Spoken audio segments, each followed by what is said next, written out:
Welcome back everyone to our Trust 101 series on trust administration. We're doing the journey of trust administration, what it's like to be a trustee and what to look for and how to deal with it.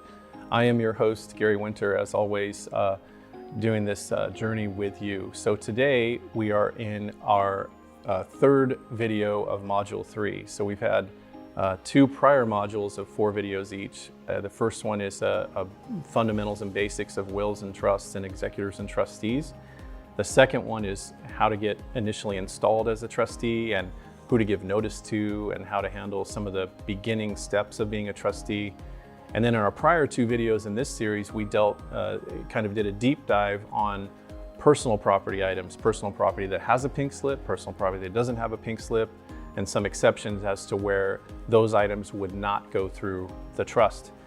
So that catches us up to this video, and what we're going to do now is do a little bit of a deep dive on bank accounts and after-tax investment accounts. And we're going to have this video and the next one where we're going to cover some of the situations that we deal with as we try and collect assets. And again, the trustee is all about collecting assets, getting them under the trust if they're appropriately there, pay off bills, and then transfer the balance to the beneficiaries, right? So without further delay, let's get started. So first of all, what are we talking about here with bank and after-tax investment accounts? Let me define those for you and make sure that you understand we're on talking about the same things. Bank accounts, as you know, are checking accounts, savings accounts. They could be a certificate of deposit. There's a number of different types of accounts that you can have at your bank, but I'm using the term bank account loosely. It just sort of includes all of that.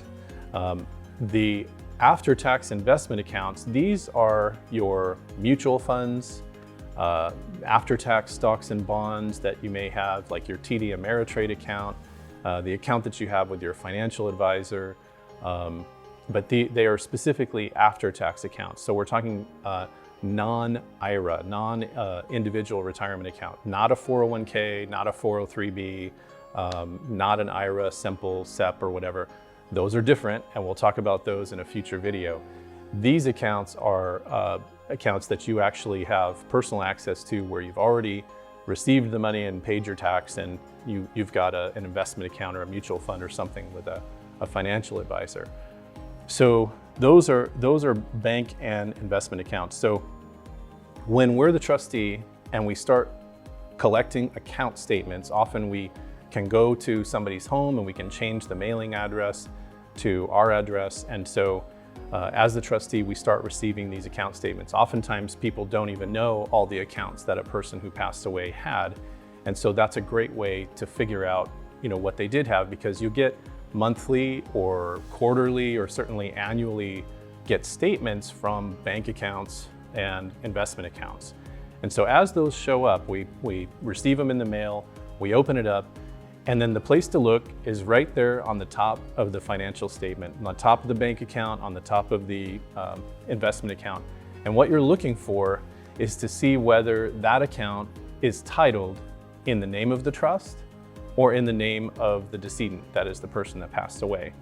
And so if it says on that TD Ameritrade statement, if it says Joe Smith, trustee of the Joe Smith Trust, that is already a trust asset. And so all we need to do with those folks is to let them know that we're the new trustee. And we do that by sharing that affidavit of successor trustee that we created back in module 2. And you just send that to them and just say, hey, I'm the new person. It's still owned by the trust. I'm just the new trustee, and I'd like to open an account in the trust name. The other alternative is that the bank account or the investment account just says Joe Smith, and it's not in the trust.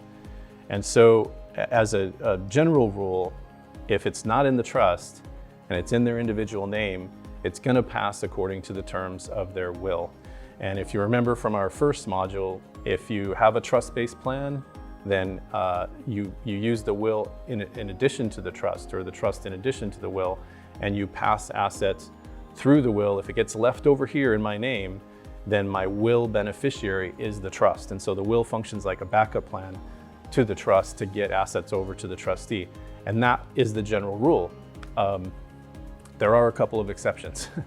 And so those exceptions I want to share with you, because you got to look and see on this financial account statement to see how it's held. And the first exception is jointly titled accounts. And so a joint account is where we have more than one individual, could be two, could be three, and those are, in legal terms, they're in joint tenancy. And so all that means is that if I'm a joint owner on the account and my joint owner passed away, I take a death certificate and I show up to the bank and I provide that death certificate to the bank. They're going to remove the deceased joint owner from the account and I just inherit their interest. I get the whole thing. So if we're 50-50 and my joint owner passed away, I receive their 50% by providing the death certificate. Now I own 100%. There is no involvement with a will. There is no involvement with a probate. There is no involvement with the trust. Joint ownership is like a shortcut. It just supersedes will-based administration. It supersedes trust-based administration. Joint ownership is a shortcut. Caveat for those of you out there who are thinking, well, hey, why don't I just add my kids onto my accounts and that'll be a great shortcut and I won't need any of this will and trust stuff at all. Sounds like a great plan. It's actually a terrible plan because we've had situations where mom put son on her bank account with the intention of trying to do that and have a shortcut, and then the son declared bankruptcy and we lost half of that account to son's creditors, which was a terrible thing. Lots of other bad things can occur. If you have an estate plan, by the way, joint accounts really are not appropriate for you because if you ever need someone to sign on your behalf, you do it with a durable power of attorney and not as a joint owner. You can be a power of attorney and act on behalf of someone and not be an owner. And if your power of attorney declares bankruptcy, then your account is not subject to their bankruptcy creditors. And so it's really important, avoid joint accounts. If you're an elderly person, really that's not the best way to hold your bank accounts and investment accounts is jointly. It's better to hold them in your trust, let your trustee take over if something happens to you with incapacity or if you pass away. Okay, so the second exception that might apply if you're looking at the account statement is if there is a POD or TOD beneficiary. So let me define what that is. POD is short for pay on death. TOD is transfer on death. They are functionally the same thing. Different banks and investment firms use those terms interchangeably. But if you see that Joe Smith is on title to the bank or checking or mutual fund account and it's not in the trust, it still might pass to someone else because the decedent may have gone into the bank or worked with the investment company to say, hey, I'd like to name a beneficiary to this account. And if they did that and the beneficiary shows up with a death certificate, then the bank or the investment institution, they are going to transfer that account outright to the beneficiary without probate, without being involved in the will, and without being involved in the trust. And that is like a second shortcut, so to speak, on how to get around wills and trusts. Is it a good solution? Kind of same as the joint account.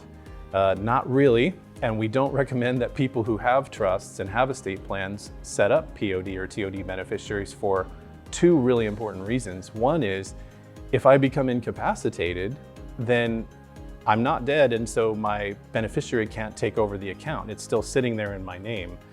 And the second reason is because a trust is a great way of having all your wishes in one location. If you want to change who gets what, you change your trust and put all your assets in the trust. Use it as a holding vehicle for that. The bad thing about POD beneficiaries is that you got a designated beneficiary for every single account. And what happens over time is people forget. They forget that they named somebody as a POD of that particular account. And oh yeah, or I didn't remember I had that account. So the next thing you know is people are passing away and beneficiaries are showing up and the bank's like, well, I can't give this to the trust because they named a POD beneficiary. Who's the POD beneficiary? Their ex-wife. And they forgot and they left it in there. So POD beneficiaries is generally just a bad way of setting up your estate plan, especially if you have a trust. If you're using a trust, then you want to be able to have that as your sole source of designating who gets what. But anyway, that's our first our first deep dive on bank accounts and after-tax investment accounts. I've got another video coming up where we talk more specifically about the situation where if it's in their name and there is no joint owner and there is no POD beneficiary, how do we deal with that? So we're going to look at that in our fourth and final video of this Module 3. Thanks again for joining us.